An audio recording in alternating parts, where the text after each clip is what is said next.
आश्वासित त्या ठिकाणी केलं. प्रत्येक आमदारांच्या मनामध्ये एक आत्मविश्वास त्या निमित्ताने निर्माण झाला की ज्या पद्धतीने गेले 2-3 दिवस प्रशासकीय कामाची चुणूक वहिनींनी आपल्या पुण्याच्या बैठकीमध्ये असेल, बारामतीचा जनता दरबार असेल, राष्ट्रवादी काँग्रेस पक्षाचे निर्वाचित झालेले जिल्हा परिषद पंचायत समितीचे सदस्य असतील, या निमित्ताने त्या ठिकाणी दाखवलेली होतीच. त्यामुळे त्याच विश्वासाने दादा ज्या पद्धतीने या साऱ्या बाबी हाताळत होते तशाच पद्धतीने त्या समर्थपणाने हाताळतील असा विश्वास त्या ठिकाणी आम्ही निश्चितपणाने व्यक्त केला. 23 तारखेला शोकसभा आहे. 26 तारखेला राष्ट्रवादी काँग्रेस पक्षाच्या राष्ट्रीय अध्यक्षपदाची निवडसुद्धा करण्याचा आम्ही त्या ठिकाणी निश्चित केलेला आहे. त्या दृष्टिकोनातून आम्ही 26 तारखेला देशांतील आमचे काही प्रतिनिधी, राज्यांतील आमचे विधानसभा, विधान परिषद, लोकसभा, राज्यसभा प्रतिनिधी, अनेक पक्षाचे प्रमुख नेते उपस्थित राहून त्या संदर्भातली जी प्रक्रिया आहे पक्षाच्या घटनेनुसार ती त्या ठिकाणी पार पडली जाईल. ही बैठक दिल्लीत होणार आहे की मुंबईत होणार? राष्ट्रीय कार्यकारिणीची जी बैठक राष्ट्रीय अध्यक्षासाठी बोलवणार आहे. मी आता सांगितलं की ती बैठक 26 तारखेला मुंबईत होणार आहे असं मी स्पष्ट सांगितलं. आजच्या बैठकीमध्ये विलिनीकरणाबाबत काही चर्चा झाली? आजच्या बैठकीचा तो विषयाचा अजेंडा त्या ठिकाणी नव्हता.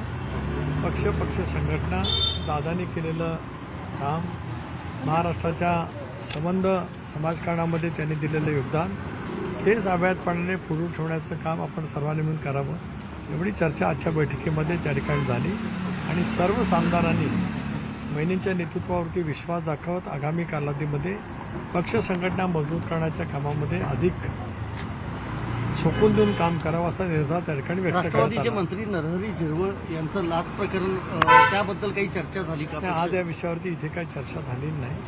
ते व्यक्तिगतरित्या महिन्यांची भेट घेऊन त्याच्याबाबतीची माहिती त्या ठिकाणी देतील. मुख्यमंत्री महोदयांनी सुद्धा या बाबतीमध्ये लक्ष घातलेलं आहे. त्यामुळे त्याच्यातली जी काही चौकशी असेल ती त्यावेळेला नक्की बाहेर येईल. सर, अजित पवारांच्या मृत्यूला 20 दिवस झाले, अद्यापही प्राथमिक अहवाल जो आहे तो समोर आलेला नाहीये.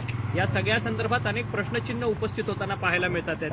आजच दिल्लीमध्ये काही माध्यमांकडनं बातम्या आल्या की अजित पवारांच्या विमानातला ब्लॅक बॉक्स जो आहे तो जळालेला आहे, त्यामुळे त्यातला डेटा रिकव्हरी जो आहे तो होऊ शकत नाहीये आपल्या देशात, तर दुसऱ्या परदेशात तो ब्लॅक बॉक्स डेटा रिकव्हर करण्यासाठी पाठवण्यात येणार अशी माहिती जी आहे केंद्रीय हवाई उड्डाण मंत्र्यांनी दिली आहे. या संदर्भामध्ये सुद्धा सुरुवातीच्या दिवशी, पहिल्या दिवशी केंद्रीय मंत्री राम नायडू सुद्धा तिथे आले होते, तर मोहोळ होते. त्यांनी त्या दिवशी चौकशीचे आदेश दिलेले आहेत. भारत सरकारने या बाबतीमध्ये एक स्वायत्त संस्था निर्माण केलेली आहे. त्यामार्फत चौकशी सुरू करण्याचं त्यांनी त्यावेळेला घोषित केलं. मुख्यमंत्री महोदयांनी सुद्धा सीआयडीची चौकशी घोषित केली. राष्ट्रवादी काँग्रेस पक्षाने सुद्धा पहिल्या दिवसापासून हीच मागणी केलेली आहे की ज्या तपास यंत्रणा अशापैकी विमान अपघात होतात त्यावेळेला चौकशी करत असतात, त्या देशांतील असतील किंवा बाह्य देशांतील असतील, त्या सर्व तपास यंत्रणांची मार्फत ती चौकशी त्या ठिकाणी व्हावी. ती होत असतानाच जे काही शंका, काही मुद्दे उपस्थित केले गेलेले आहेत त्याची सुद्धा माहिती त्या संबंध तपास यंत्रणांनी घ्यावी, त्याचाही सखोलपणाने त्या ठिकाणी तपास करावा. आता आपण जी सांगता ही माहिती म्हणजे जी ब्लॅक बॉक्सच्या बाबतीमध्ये, त्या साऱ्या काही बाबतीमध्ये तपासामध्ये त्या ठिकाणी किंवा अहवाल ज्यावेळेला येईल त्यावेळेला यायलाच पाहिजेत.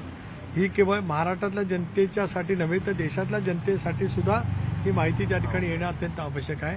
राष्ट्रवादी काँग्रेस पक्षाने हे ठरवलेलं आहे की या संदर्भामध्ये सुद्धा अधिक काय आपल्याला काय कारवाई करता येईल त्या दृष्टिकोनातून सुद्धा रोहित पवार याच पद्धतीत रोहित पवार देखील खासगी गुप्तहेर संस्थांकडनं या सगळ्या संदर्भाची चौकशी करणार असल्याची माहिती समोर येते. रोहित पवार पत्रकार परिषद घेत आहेत बुधवारी. त्यांना पत्रकार परिषद घेण्याचा त्यांना पत्रकार परिषद घेण्याचा अधिकार आहे. त्यांना खासगी संस्थांच्या मार्फत काय करत असेल तो त्यांना अधिकार आहे. राज्य सरकार, केंद्र सरकार अशा ज्या वेळेला घटना घडत असतं त्यावेळेला एक स्वायत्त तपास यंत्रणा सगळ्याच बाबतीमध्ये असते.